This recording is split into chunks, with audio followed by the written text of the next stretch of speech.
సదస్సులు అంటే కేవలం ఎంఓయూస్ మాత్రమే కుదుర్చుకునేవాళ్ళు. కానీ ఈ సదస్సులో ఎక్స్చేంజ్ ఆఫ్ ఐడియాస్ ఇప్పుడు గ్లోబల్లీ ఏం జరుగుతోంది, మనకు దానికి తగ్గట్టుగా ఎలా మారాలి అన్నది జరగటం అనేది ఒక ఎత్తు అయితే, ఎప్పుడూ లేనట్టుగా international delegates, out of India delegates ఎక్కువ సంఖ్యలో పాల్గొనటం, ఇదంతా ఎంతవరకు ప్లస్ అవుతుంది?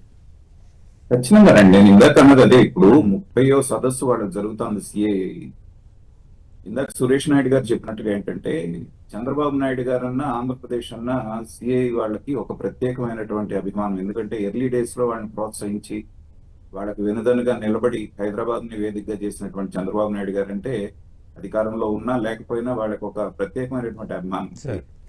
అలాగే ఏంటంటే ఇప్పుడు మనకి బ్యారియర్స్ అనేటువంటివన్నీ చెరిగిపోతున్నాయి. టెక్నాలజీ రివల్యూషన్ వచ్చిన తర్వాత ఏంటంటే ప్రపంచం అనేది ఒక కుగ్రామం అయిపోతున్నప్పుడు మనం గిరిగీసుకొని కేవలం ఇంతవరకే నేను ఉంటాను, మన రాష్ట్రం మన దేశం అనే దానికంటే ప్రపంచవ్యాప్తంగా ఏమేమి చేంజెస్ జరుగుతున్నాయి, వాటి నుంచి మనం ఎలాంటి అవకాశాలు తీసుకోవాలి, ఎలాంటి అవకాశాలు మనకు ఉన్నాయి అనేటువంటిది ఎప్పటికప్పుడు అప్డేట్ కాకపోతే వెనకబడేటువంటి అవకాశం ఉంది. ఇందాక సురేష్ నాయుడు గారు చెప్పినట్టుగా ఇప్పుడు జరిగిన సదస్సులో 1/4 చేయటం అనేటువంటిది కూడా మిగతా రాష్ట్రాల్లో ఎందుకు కష్టం అవుతుంది అంటే, అక్కడ ఉన్నటువంటి రాజకీయ నాయకులు కానివ్వండి, అధినేతలు కానివ్వండి, దాన్ని అందిపుచ్చుకోలేకపోవటం మూలంగా.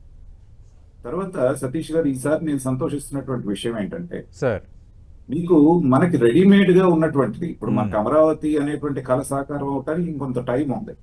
ఇన్ఫ్రాస్ట్రక్చర్ అంతా రెడీ అవుతానికి రెడీమేడ్ గా వైజాగ్ అనేటువంటిది ఉండడం అనేటువంటిది మనకి చాలా అడ్వాంటేజ్ అయింది. బేసికల్ గా అందరూ అక్కడికి రావటం అనేటువంటిది వాళ్ళు చూస్తున్నాం.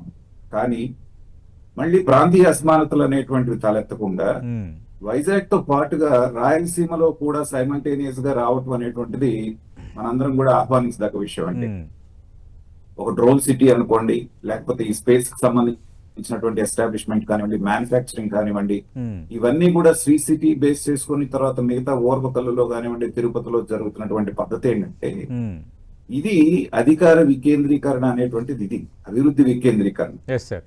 అంతేగాని 3 రాజధానులు అనేటువంటి ఒక మూర్ఖమైనటువంటి ఒక నినాదాన్ని తీసుకొని రాష్ట్రాన్ని 5 సంవత్సరాలు ఎలా అయిందో మనం చూసాం.